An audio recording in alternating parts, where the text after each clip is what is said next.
Hey family, and welcome back to my channel. Listen, I'm about to do a sew-in on 20 inches of natural hair. If you want to see it, keep watching. So instead of taking you through the shampoo and blow dry process, I went ahead and did all of that in advance just for you. And I wanted to get to the meat of this transformation. This young lady has so much hair and she wanted a sew-in because she was going to be in a wedding. So the climate of the places she was going to, she was concerned about wearing her hair in the style that was required by the bride, but also it sweating out and poofing up because her hair is natural and it's naturally curly. So we went ahead and said, okay, we'll do a sew-in. Not only a sew-in, but a closure sew-in. If you've seen any of my previous videos, you know that when I do my sew-ins, my anchor braids are usually the smallest. And then when I get to that middle section, I realized, I realized years ago, you don't have to make those super, super tiny for your sew-in to be flat. And also the takedown process of those kinds of braids are more difficult. But starting this process out, I knew that I was going to have to go smaller in order to fit every bit of that hair in. So that's what we did. I started off with a small anchor braid going down and around the back of the nape of her neck. She did not want any hair left out except for in the front. And then I went to my second braid and I just worked it out, you guys. Also, did I mention she was getting a closure?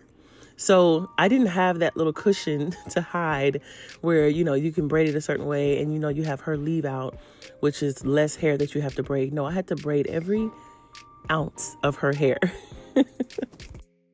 Look at how long her hair is compared to the weave. Literally just a few inches shorter on some of those bundles. I believe the longest bundle she bought me was 24 inches. Here's the completed braid down. And you already know it's not fully complete without Cecily's Organics. You might be asking, well, she already has long, beautiful hair. Why use a scalp oil? Well, why work out when you're already healthy? Why take vitamins when you're not sick? Same thing. It's maintenance. And also my product is just amazing. So I'm going to put this all over her scalp, massage it in, and then we're going to work out how we're going to hide these braids. Let's go. It's funny because as I was just thinking about things we do for maintenance, things that we do, even though we don't necessarily need to do them, we do them to maintain what's good, right? And so I was thinking about it personally for my own self in my relationship with Christ and how sometimes we can get so distracted. I know for me personally, getting distracted by life that you forget to do the maintenance. And what happens when you forget to do maintenance? Things start to fall apart, things start to break.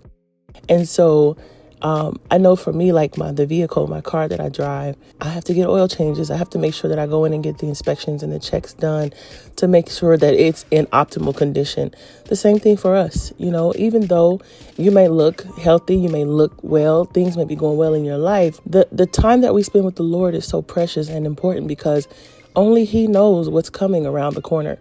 When my husband died 10 years ago now, when he died, my first husband, I was shocked and caught off guard by the death.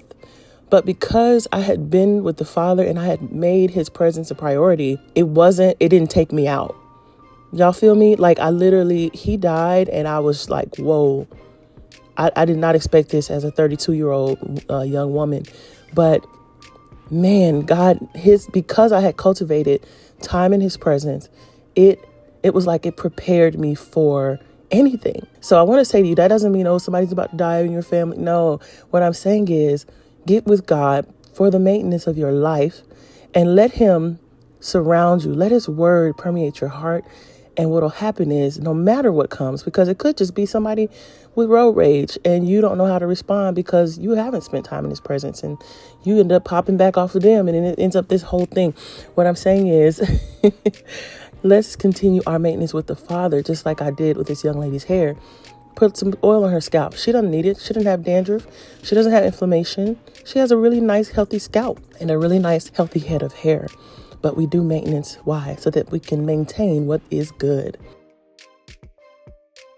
So as you can see, I sewed that hair down completely around the back first, and then I brought those two arms up over the sides. And now I'm just using my crochet hook to tuck the ends in between the hair.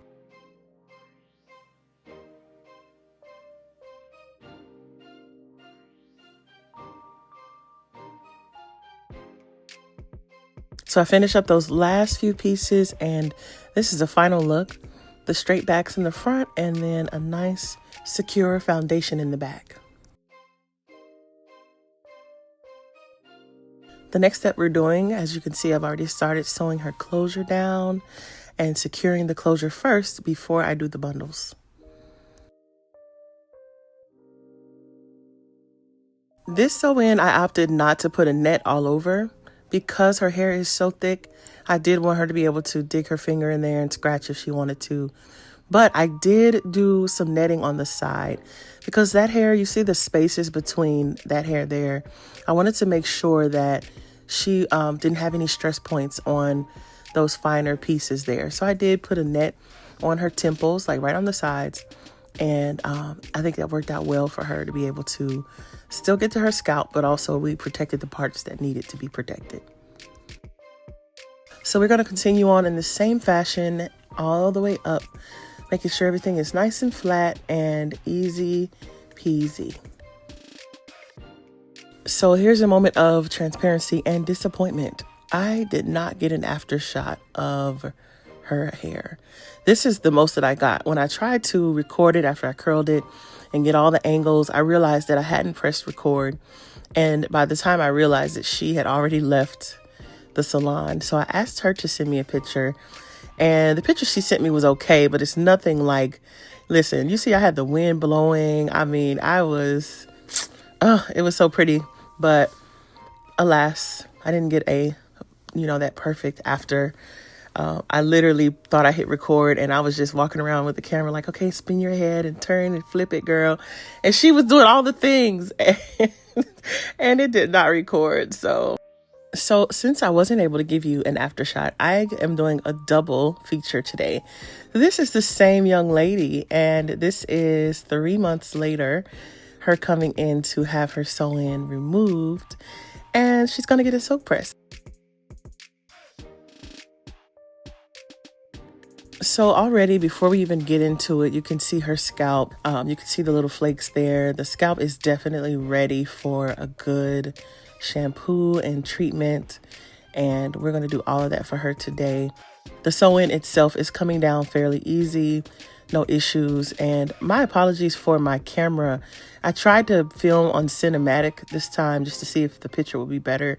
And it was just trying to focus. I think eventually I'm just going to switch back to regular once I notice. But sorry about that. So she kept this sewing in an entire 3 months. And I often tell my clients they will last you. You can wear my sew-ins. They will last. And she actually enjoyed having her hair put away for some time. Just because you have long hair doesn't mean you can't get a sew-in and take a break from your hair. And so that's what she did. And I think it was a good choice. And also, too, you'll see when I take it down, it grew even more, of course, within those 3 months. So we had to contend with that, but it was a good contending. So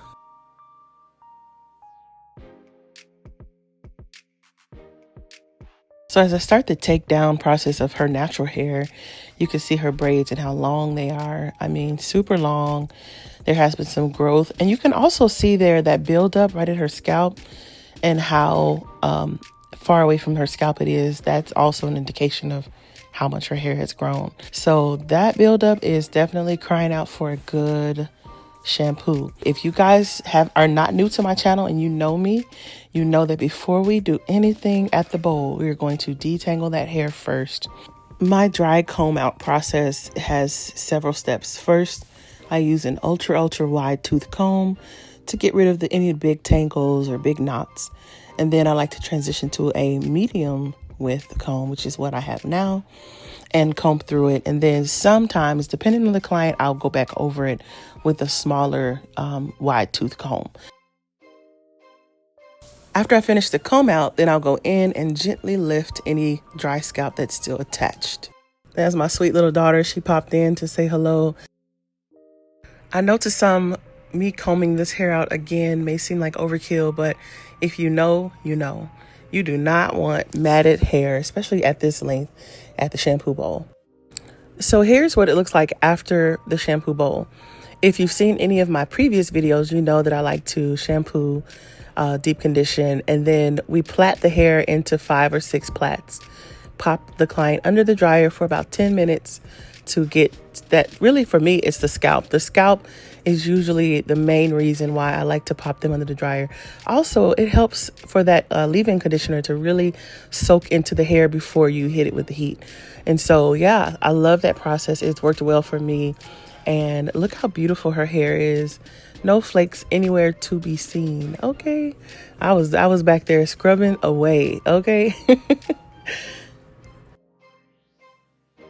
Also, I realized I never finished my sentence. So the reason why I like to plait and pop them under the dryer for the scalp is because years and years of practice, lots of my clients, if I took them straight from the bowl to my chair and, dry them that way, then they would say, man, my scalp still feels wet. And so I would spend additional time blow drying to try to dry their scalp. And I realized, you know what, let me go ahead and plait them and pop them under the dryer. Did my mother teach me that years ago? Yes, she did. But, as a younger stylist, I got away from it because I said, they want to get out. I want to get them out. So let me just go straight to the chair. And I learned, I said, hey guys, you sit this 10 minutes under the dryer with these loose, like the plaits don't need to be braids where they're braided tight. You just need to plait your hair loosely. And with some clients, I'll do a simple twist. That air just needs to flow through and the scalp will get dry. And then what is inside the twist will remain slightly damp, which is the perfect amount of tension that you'll need for a good blow dry. So it's not getting the hair dry. It's just getting the scalp completely dry and the hair will be slightly damp so that you can still have the tension when you blow dry. I know it's sped up, but we are breezing through this silk press. This is actually one of my favorite things to do, so it is no sweat off my brow. I love a beautiful silk press. This young lady, this is her second time in my chair. The first time was when you saw her get the sew-in.